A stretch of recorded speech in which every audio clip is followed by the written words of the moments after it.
Halo, apa kabar? Semoga Anda dalam kondisi sehat karena kini saatnya Anda menyimak berita Sumatera Selatan bersama saya Tetrika Putri. Sejumlah berita menarik akan kami sajikan untuk Anda. Berikut 3 berita utama hari ini. Helikopter pembom air kembali dikerahkan untuk padamkan kebakaran lahan di Kabupaten Ogan Ilir. Seorang wanita pegawai rumah makan ditemukan tewas tenggelam di perairan Sungai Musi.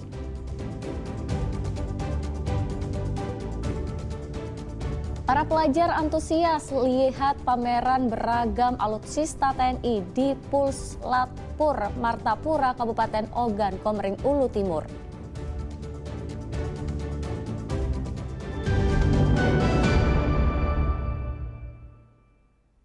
Ya, kita ke informasi pertama, kebakaran lahan di Kabupaten Ogan Ilir belum padam. Seperti sebelum-sebelumnya, pemadaman dibantu helikopter pembom air. Namun kencangnya angin serta minimnya sumber air menjadi kendala petugas dalam melakukan pemadaman.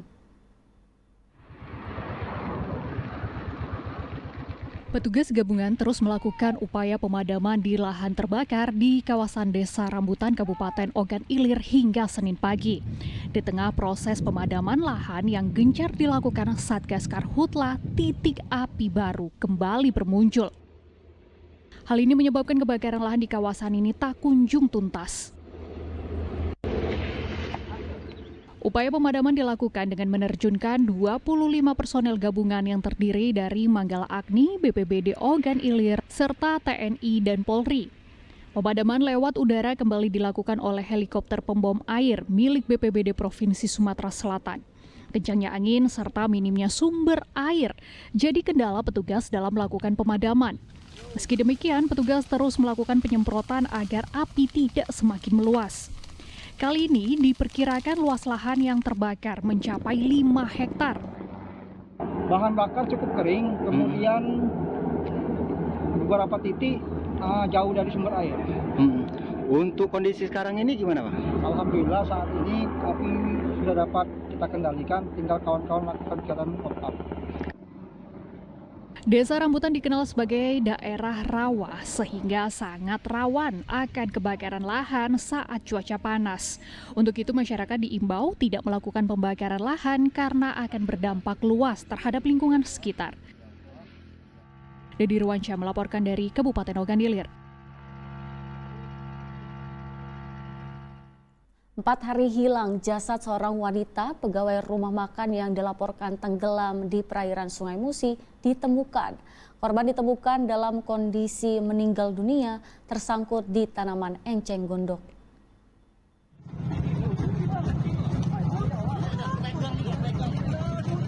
Di tengah kegelapan malam, tim SAR gabungan menemukan jasad seorang wanita bernama Siti Aisyah di perairan Sungai Musi pada hari Minggu. Korban diketahui bekerja di rumah makan yang tak jauh dari tempat ia tenggelam. Diduga ia sedang mandi di tepi sungai.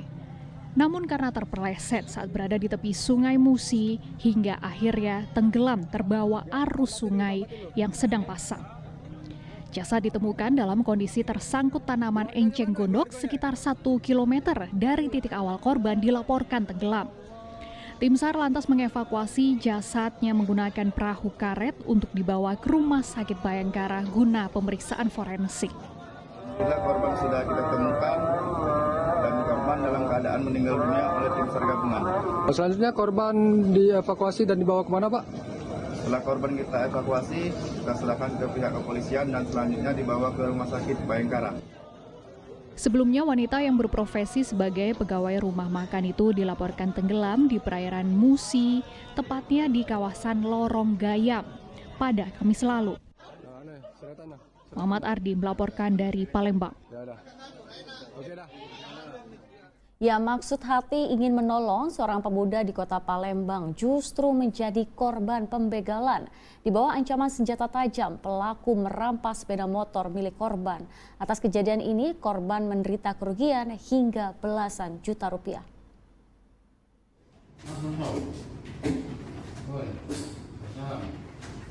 Nasib malang dialami pemuda bernama Muhammad Rivaldo Romadona. Pasalnya pria berusia 20 tahun itu telah menjadi korban pembegalan. Akibat kejadian itu, korban harus kehilangan sepeda motor kesayangannya. Alasan ini membuatnya melapor ke SPKT Polrestabes Palembang. Kejadian berawal saat korban yang baru keluar dari sebuah minimarket dihampiri pelaku untuk minta tolong diantarkan pulang ke rumahnya di kawasan Bukit Sangkal. Tanpa menaruh curiga sedikit pun, korban lalu membonceng pelaku dengan menggunakan sepeda motornya. Namun setibanya di kawasan Simpang Patal, pelaku mengeluarkan sebilah pisau mengancam korban untuk menyerahkan sepeda motornya. Tidak, dia tuh nak ke rumahnya katanya, nak ambil motor.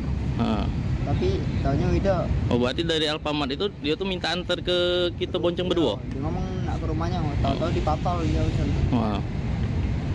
Dia udah ada bawa motor pas di Alfamart itu, tidak? Boncengan sama kita? Yang bawa motor siapa? Pertama aku, nggak jauh situ dia. Motor apa dek? Motor Beat. Motor Beat. Atas kejadian ini, korban ditaksir menderita kerugian hingga 17 juta rupiah. Dedi Ruansyah melaporkan dari Kota Palembang. Diduga lalai saat melakukan tindakan medis hingga menyebabkan pasien meninggal dunia, sebuah rumah sakit swasta di Kota Palembang dilaporkan ke polisi. Langkah ini dilakukan keluarga pasien setelah tidak ada pertanggungjawaban dari pihak rumah sakit.